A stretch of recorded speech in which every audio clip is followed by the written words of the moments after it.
बिस्मिल्लाहिर्रहमानिर्रहीम। अस्सलाम वालेकुम स्टूडेंट्स। आज हमारा यूनिट नंबर 5 है। यूनिट नंबर 5 जो है ये काफ़ी इंपॉर्टेंट है। काफ़ी इंपॉर्टेंट इसलिए है कि इसमें ग्रामेटिकल पोर्शन जो है वो ज़्यादा है। स्टूडेंट्स, मैंने 17 एरियाज़ को टच करते हुए यहाँ पे जो 17 एमसीक्यूज़ निकाले हैं जो कि काफ़ी हैं आपके लिए। ठीक है, देखिए जब आपका 100 मार्क्स का पेपर आता है तो उसमें 20 जो मार्क्स होते हैं वो आपके ऑब्जेक्टिव पोर्शन के होते हैं। जब 17 हमने एक टेस्ट जो लेसन है उसमें से डिस्कस कर लेने हैं तो ये हमारे लिए काफ़ी अच्छी प्रैक्टिस है। सो स्टूडेंट, आपने जो है ये पूरे का पूरा लेक्चर देखना है, ठीक है, और इनको समझना है और प्रैक्टिस करनी है। प्रैक्टिस जो है वो ज़ाहिर बात है, practice makes a man perfect. इंसान को जो है वो काफ़ी इसमें परफेक्शन मिलती है। तो स्टूडेंट स्टार्ट करते हैं। दी फर्स्ट वन हमारे पास ऑप्शन है एंटोनिम ऑफ ग्लोमी इज़। अब देखिए फर्स्ट ऑफ ऑल तो आपको ग्लोमी का मीनिंग आना चाहिए। ग्लोमी का मानी होता है उदास होना, ठीक है जी। अब देखें जब इसका मीनिंग उदास है तो सैड का मानी भी उदास होता है, तो ये हमारा सिनोनिम हो गया है, हमारा एक सिनोनिम तैयार हो गया, ठीक है। उसके बाद स्पार्कल की चमकदार के मीनिंग में आता है। नन का यहाँ कोई ऑप्शन नहीं बनता क्योंकि ग्लोमी का मानी उदास है, तो उसका जो उल्ट होगा, ऑपोजिट होगा, एंटोनिम है वो हमारे पास हैप्पी मतलब खुश आएगा। सो यहाँ पे जो सूटेबल और जो राइट ऑप्शन है वो हमारे पास बी है। उसके बाद साथ ही मैंने जो है वो सिनोनिम को डिस्कस किया हुआ है ताकि दोनों में आप डिफ्रेंशिएट कर पाएँ कि एंटोनिम क्या होता है और सिनोनिम क्या होता है। जिन स्टूडेंट्स को अभी तक ये अक्सर बच्चे जो हैं इसमें कंफ्यूज भी हो जाते हैं, तो आप यहाँ पे डिफ्रेंशिएट कर लें कि एंटोनिम उल्ट को कहते हैं, ए से उल्ट लगा लें, वैसे ये से उल्ट तो नहीं होता ना, लेकिन एंटोनिम उल्ट के मीनिंग में आता है, मुतज़ाद के मीनिंग में आता है, और सिनोनिम जो है वो आपका मुतरादिफ के मीनिंग में आता है, ठीक है, same to same, English to English जिसको हम मीनिंग बोलते हैं। थ्रिल्ड, अब थ्रिल्ड जो है परजोश के मीनिंग में आता है, ठीक है, जो बंदा परजोश हो, एक्साइटेड हो, उसको हम कहते हैं। तो बच्चे श्रिंक का मानी होता है सुकड़ना, ये नहीं आएगा। अब नॉर्मल ये भी नहीं आना क्योंकि ये थ्रिल का मानी परजोश है, तो एक्साइटेड का मानी परजोश होता है और शॉक्ड का मानी हैरान है, ठीक। तो यहाँ पे जो इसका सिनोनिम है वो राइट ऑप्शन हमारे पास सी ऑप्शन एक्साइटेड आएगा। आप दोनों में अच्छी तरह से डिफ्रेंशिएट कर लें, इसको बार बार जो है वो सुने ताकि आपको ज़हन नशीन हो जाए। उसके बाद हमारे पास थर्ड ऑप्शन है जी, थर्ड एमसीक्यूज़ है, choose the word with correct spelling. ये स्पेलिंग मिस्टेक थी, इसमें डोनट्स के स्पेलिंग दिए हुए हैं, इसमें तो खैर कोई दो राय नहीं है। तो आप लोग जब भी याद करें, मेरे यूट्यूब पर लेक्चर्स हैं, ये जो लेसन्स के दिए हुए हैं मैंने, वहाँ पे ट्रांसलेशन है, वर्ड्स मीनिंग है, तो आप याद करेंगे, आपको याद हो जाएगा। तो यहाँ पे जो सी ऑप्शन है वो हमारे पास डोनट्स के ठीक वाले स्पेलिंग है, ठीक है। डी भी बच्चे कंफ्यूज हो सकते हैं, लेकिन डी और सी मिलते जुलते हैं, लेकिन डू नट्स आप इसको सिलेबल डिवीजन करके पढ़ सकते हैं। तो यहाँ पे सी ऑप्शन हमारे पास जो है वो राइट ऑप्शन है। उसके बाद फोर्थ वन है जी, I went to see my uncle last Tuesday, कि मैं अपने अंकल को लास्ट ट्यूसडे, पिछले ट्यूसडे जो है गुज़श्ता ट्यूसडे मिलने गया। अब देखिए जी यहाँ पे हमें कैपिटलाइजेशन चाहिए कि कौन से वर्ड जो है वो कैपिटलाइजेशन हो सकता है, ठीक है। अब लिखा हुआ ना in the verb sentence must be capitalization. अब देखिए जी वर्ब कभी भी कैपिटलाइजेशन नहीं होता। हाँ, फिक्रे का स्टार्ट जो है वो कैपिटलाइजेशन होता है, ठीक है, और इसी तरह माई अंकल नहीं आएगा, लेकिन जो डेज ऑफ वीक होते हैं, डेज ऑफ मंथ होते हैं, ये हमेशा कैपिटलाइज ही होते हैं। तो यहाँ पे ये इस जो स्टेटमेंट है इसमें ये रॉन्ग है। यहाँ पे लास्ट में ट्यूसडे का टी कैपिटल आना चाहिए जो कि डी ऑप्शन में मेंशन किया गया है। तो यहाँ पे हमारे पास जो राइट ऑप्शन है वो ट्यूसडे ही आएगा। उसके बाद है हमारे पास फिफ्थ वाला, choose correct affirmative sentences of present perfect tense. Students, मैंने अपनी एक टेंसेस की जो सीरीज़ है वो भी दी हुई है, जिसमें मैंने टेंसेस बड़ी अच्छे से समझाए हुए हैं, प्रेजेंट की 4 ब्रांचेस को डिस्कस किया हुआ है। तो यहाँ पे अफर्मेटिव सेंटेंसेस पूछा गया है। फर्स्ट ऑफ ऑल तो स्टूडेंट्स को पता होना चाहिए कि अफर्मेटिव सेंटेंसेस जो हैं वो कौन से होते हैं। जिसको पॉजिटिव सेंटेंसेस या सिंपल सेंटेंसेस कहते हैं वो हमारे मस्बत जुमले होते हैं, ठीक है जी। यहाँ पे शी हैड नॉट, ये तो हैड के साथ आ गया, ये पास्ट का, लिहाजा ये नहीं आएगा। उसके बाद सी ऑप्शन है जी, हैड ये भी पास्ट का है, लिहाजा ये भी नहीं आना। उसके बाद डी ऑप्शन है, शी रोट अ लेटर, ये पास्ट इंडेफिनिट का, ये भी नहीं आएगा। उन्होंने पूछा हुआ जी प्रेजेंट परफेक्ट। प्रेजेंट परफेक्ट में क्या आता है, हैज़ के साथ आपकी थर्ड फॉर्म आती है। तो यहाँ पे बी ऑप्शन जो है वो राइट ऑप्शन है, she has written a letter. यहाँ पे हैज़ और हैज़ के साथ वर्ब की थर्ड फॉर्म है, तो ये मोर सूटेबल है और ये हमारा राइट ऑप्शन है। और उसके बाद हमारा 6 वाला एमसीक्यूज है, she works hard so that she may got a scholarship, ठीक है जी। वो सख्त मेहनत करते हैं ताकि जो वो स्कॉलरशिप हासिल कर सके। Which is main class in the sentence, इसमें जो है वो मेन क्लास कौन सी है। देखें जी, जब भी दो फिक्रों को हमने कंजक्ट किया गया है कॉमा के साथ, सो के साथ, तो यहाँ पे 2 क्लासेस हैं, एक फर्स्ट वन और एक सेकंड वन। तो जो मेन क्लास है इसके शी वर्क्स हार्ड, तो ये जो शी वर्क्स हार्ड है ये हमारी मेन क्लास है। तो यहाँ पे जो है वो सूटेबल ऑप्शन, जो राइट ऑप्शन है वो हमारे पास बी ऑप्शन है, ठीक है जी। उसके बाद हमारे पास 7 वाला ऑप्शन है जी, 7 है please wait for a while, underline word. ये जो फॉर अ वाइल है ये हमारी क्या है, ये हमारी क्लास है? नो, क्लास नहीं है, क्योंकि क्लासेस जो हैं वो जैसे यहाँ हमने ऊपर डिस्कस किया था कॉमा के साथ सेपरेट करके, वो हमारी मेन क्लास या ऑर्डिनेट या सब ऑर्डिनेट क्लास कहलाती है। तो ये नाउन भी नहीं है, ये एडवर्ब भी नहीं है, लिहाजा ये हमारी क्या है, ये हमारा फ्रेज़ है। फॉर अ वाइल हमारी क्या है जी, फ्रेज़ है।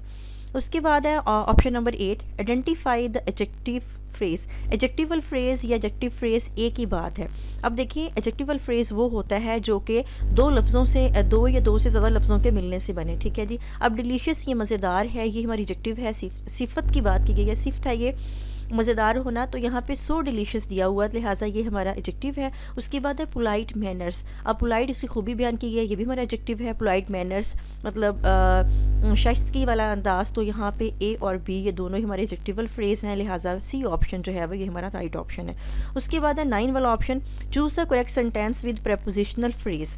प्रेपोजिशनल फ्रेज हमें चाहिए। प्रेपोजिशनल फ्रेज वो होगा जिसमें प्रेपोजिशन के साथ जो है वो एक से ज़्यादा वर्ड जो हैं वो जुड़े हुए हों। She solve the sums according to her syllabus. अब यहाँ पे अकॉर्डिंग टू हर की जो है, अकॉर्डिंग टू ये हमारा जो है वो क्या है, प्रेपोजिशनल फ्रेज है। टू हमारी प्रेपोजिशन है, लेकिन अकॉर्डिंग टू ये हमारा प्रेपोजिशनल फ्रेज है। उसके बाद हमारे पास B option I about a cake, ये तो सिंपल वो जो वर्ब को डिस्कस किया गया है। और सी ऑप्शन में शी वाज टेकिंग, ये भी सिंपल वर्ब है। और नॉन डी ऑप्शन यहाँ पे बनता नहीं है। सो स्टूडेंट्स ये हमारे पास जो था ये 9 ऑप्शंस को जो मैंने आपके साथ डिस्कस किया है। नेक्स्ट जो है हम 10 वाले ऑप्शन पे आते हैं जी।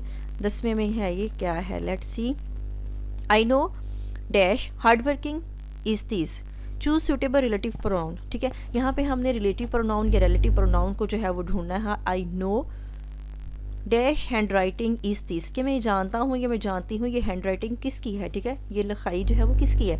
तो यहाँ पे दैट आएगा, नो। विच आएगा, नहीं। हु आएगा, नो। यहाँ पे I know whose hand writing is this. देखिए जब हमने हुज लगाया तो हमारा सेंटेंस बिल्कुल सूटेबल है, तो सेंटेंस के हिसाब से आपने इसको देख लेना है। ठीक है, हु जो है वो यहाँ पे नहीं आएगा, इसी तरह विच और दैट भी जो है वो नहीं आएगा।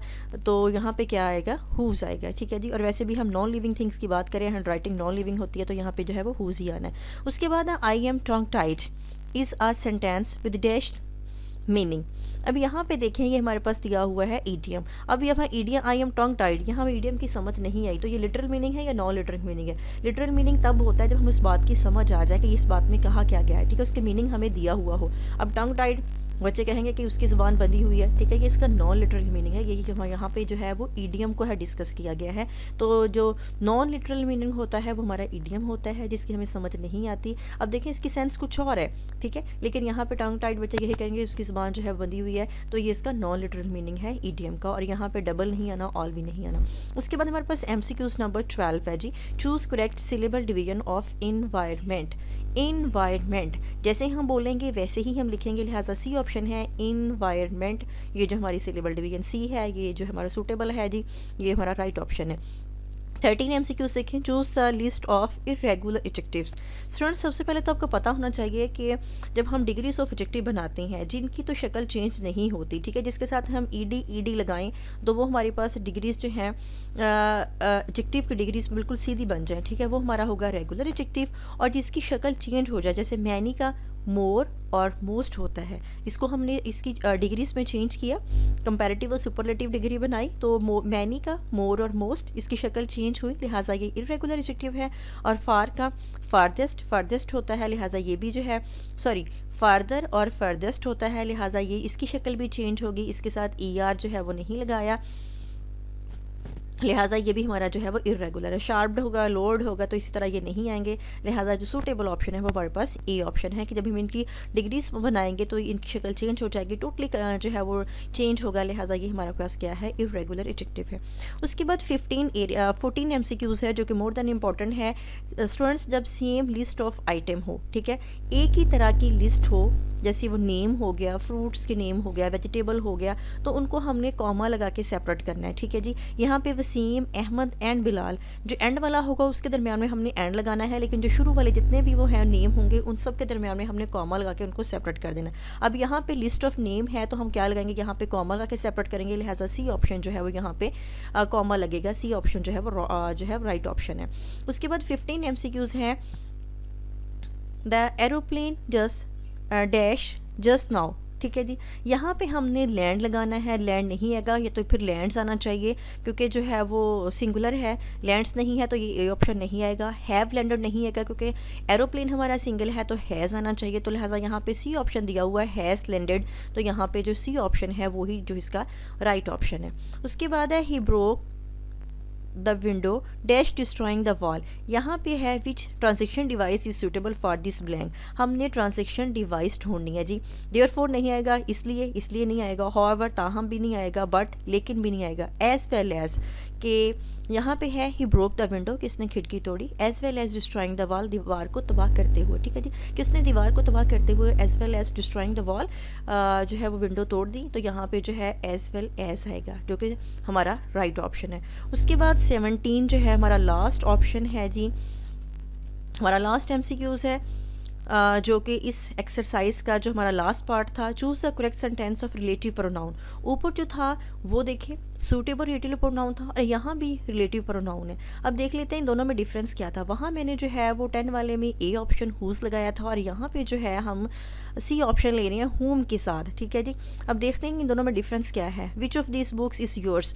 अब देखें ए ऑप्शन में योर्स के बाद जो है वो क्वेश्चन मार्क लगा हुआ है, लिहाजा ये इंट्रोक्टिव प्रोनाउन है, रिलेटिव प्रोनाउन नहीं है। उसके बाद दिस इज़ योर बुक, एक सिंपल सेंटेंस है, इसमें तो कोई जिक्र ही नहीं है प्रोनाउन का, तो लिहाजा ये बी ऑप्शन भी नहीं आएगा। उसके बाद है ही डिड इट हिमसेल्फ, ये रिफ्लेक्सिव प्रोनाउन को शो कर रहा है, लिहाजा डी ऑप्शन भी नहीं आएगा। तो यहाँ पे आई मेट द मैन, कि मैं उस आदमी से मिला या आदमी से मिली, whom I do not know, जिसे मैं नहीं जानती थी। अब यहाँ पे जो इस फिक्रे में होम जो है ये हमारा रिलेटिव प्रोनाउन है, जिसको रिलेटिव प्रोनाउन भी कहते हैं। ठीक है, इसने किसका जिक्र किया, इस आदमी के साथ रिलेशन को शो किया कि मैं उस आदमी से मिला जिसे मैं नहीं जानता था। सो स्टूडेंट्स देखिए, यहाँ पे हमने नॉन लिविंग के लिए, हैंड राइटिंग के लिए बात की थी तो हमने हुज के लिए बात लगाया, और यहाँ पे जो रिलेटिव प्रोनाउन था तो हमने क्या लगाया जी, होम लगाया। ठीक है जी, ये स्टूडेंट दोनों में मेन डिफरेंस था। इसके अलावा यहाँ पे हमारे पास कुछ टेक्स्ट के मैंने पोर्शन ऐड किया हुआ, ये आप देख लें। यूट्यूब पे भी मेरा लेक्चर अपलोड है, तो आप इसका वहाँ पे जो है वो ट्रांसलेशन बड़ी अच्छी सी दी हुई है, वहाँ पे आप इसको देख लें। उसके बाद 2 सेंटेंसेस दिए हुए हैं, फर्दर मोर अलॉन्ग विद, ये आप खुद से बनाएंगे। टेंसेस आपको करवा दिए गए हैं, पूरी एक्सरसाइज सॉल्व करवा दी गई है। आगे जी 2 टेंस हैं, ये मैं आपके साथ शेयर कर लेती हूँ। लड़कों ने क्यों सवाल हल नहीं किए हैं। स्टूडेंट्स, ये डबल इंट्रोक्टिव है और ये प्रेजेंट परफेक्ट है। कैसे पता चला ये प्रेजेंट परफेक्ट है। लड़कों ने क्यों सवाल हल नहीं किए, अगर यहाँ तक होता तो ये पास्ट इंडेफिनिट होना था, लेकिन यहाँ पे हल नहीं किए हैं, मीन्स कि ये प्रेजेंट परफेक्ट है। इसको हम हैज़ हैव और वर्ब की थर्ड फॉर्म के साथ करेंगे, लेकिन क्यों आ गया तो डबल इंट्रोक्टिव है। Why have the students, sorry students नहीं आएगा, लड़कों हैं तो बॉयज़ आएगा। Why have the boys not solve the sums. ठीक है जी, उसके बाद मैंने अपना वादा पूरा किया है, सिंपल है, I have fulfilled my promised या I have kept my words. ठीक है जी, उसके बाद स्टूडेंट्स यहाँ पे जो हैं 2 पैसिव वॉइस जो हैं वो दिए गए हैं, ये मैं आपके साथ शेयर कर देती हूँ, आप लिखना चाहें तो लिख लें। She has not send an application, तो हम क्या करेंगे, एप्लीकेशन को स्टार्ट में लेके आएंगे। An application has not been sent by her. उसके बाद है has teacher issued cards, cards को हम स्टार्ट में लिखेंगे, कार्ड्स हमारे पास ज़्यादा हैं तो हम लिखेंगे have cards been issued by teacher. उसके बाद स्टूडेंट्स हमारे पास 2 डिग्रीज दी हुई हैं, 2 नहीं है जी, 4 डिग्रीज हैं हमारे पास, वेल, अप, मैरी और डिम, इनको आप खुद से करेंगे। डिग्रीज ऑफ एडजेक्टिव्स जो है वो आपको शुरू से छोटी क्लासेस से आप करते आ रहे हैं, ये आप बड़े अच्छे से खुद से कर लेंगे। स्टूडेंट्स, ये हमारा आज का जो टेस्ट है, जो लेक्चर है वो मोर इम्पॉर्टेंट है, इसमें बहुत सारी चीज़ें डिस्कस की गई हैं, आप बार बार प्रैक्टिस करें, इनको सुने, और इंशाल्लाह नेक्स्ट जो है वो आपके साथ अगला लेक्चर जो है यूनिट नंबर 6 जो है वो शेयर करूंगी। आज हमारे 5 यूनिट्स जो हैं कंप्लीट हो चुके हैं। Students, if you have any question about today's lecture you can ask me in the comment sections. अल्लाह हाफिज़।